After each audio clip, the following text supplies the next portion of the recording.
T.J. Miller allegedly sexually assaulted and punched a woman in college, according to the Vice News. In the reports of the the various sexual assault cases across America, do you believe it's being taken advantage of for individual gain at this point, Kendrick and Shayon? For me, I think it's both. I mean, there's some people that's like, oh, hey, this is my opportunity now, but I also think it's a lot of people that are overcoming their fear now. A lot of times, people in those kind of situations, whether you're getting sexually assaulted or like bullied or whatever it is, like in those situations, it's like you feel like alone. You feel like you don't have anyone, or you may feel like if you do tell someone, they're not going to understand, or they're going to just dismiss it altogether.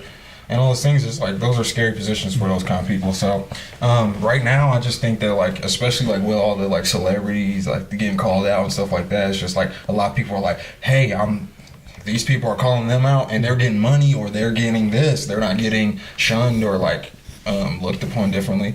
Yeah. Then yeah, there's going to be more reason for people to come out and say what they feel and say. But with this situation, especially, who the guy may be as a comedian or whatever it is like he was in college. I guarantee, like, there's certain things in college that we all can like say that was pretty crazy or that we witnessed or whatnot. So I'm not defending him if that whatever it is true, but I just feel like in any kind of situation, in those kind of college situations, it's like you have to be aware of your own self. But if you're not, then I mean, it sucks.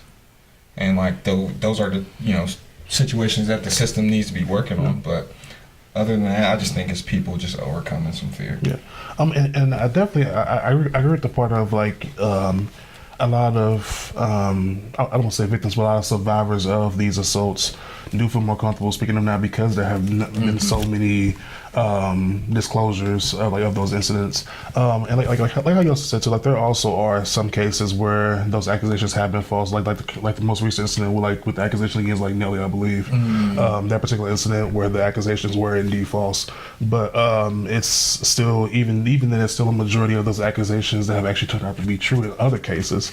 So like how you said, I think it like kind of goes in both directions where like there are some false accusations just for like fame and gain, but there also are some cases where there actually are like true, actual like proven of accusations and stuff. So. Yeah, I think you hit it right on because there are some that are false, and there are. But I think what's going to happen in time, and someone told me about this some time ago, about 6 months after, the people as the masses as a whole are going to kind of start developing this cry wolf syndrome, like, oh, I heard about that X amount of times, I don't give a whatever, just because of the continuation of it, and they don't know if what's right and what's not, you know what I'm saying? And I think it is important that people step up and overcome their fear, like you said, and because that ain't right. But for the people who are exploiting it for, $3 million, whatever, how much money you getting,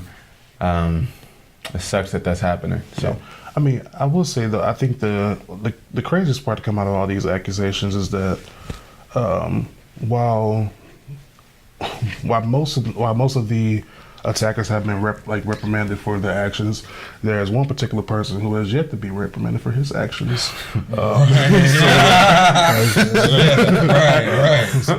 Right. Yeah.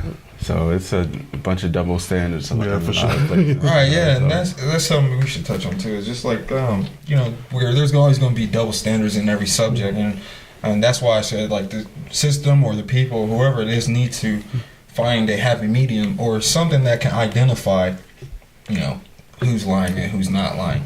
But at the same time, it's just like, yeah, these people need to be punished. Yeah. They have to be punished because what are they doing to that person's mentality? Yeah. To their, emotions, all that kind of stuff. So for sure. Those people, it's double standards, but like for sure, like people need to be punished and people need to be rewarded. Yeah. That are, taken advantage of, basically.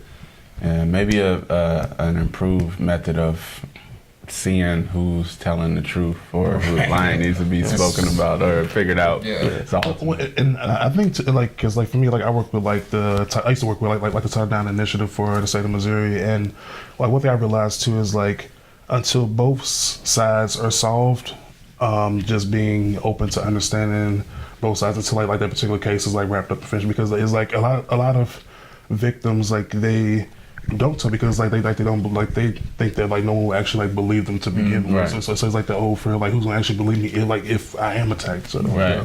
So hey.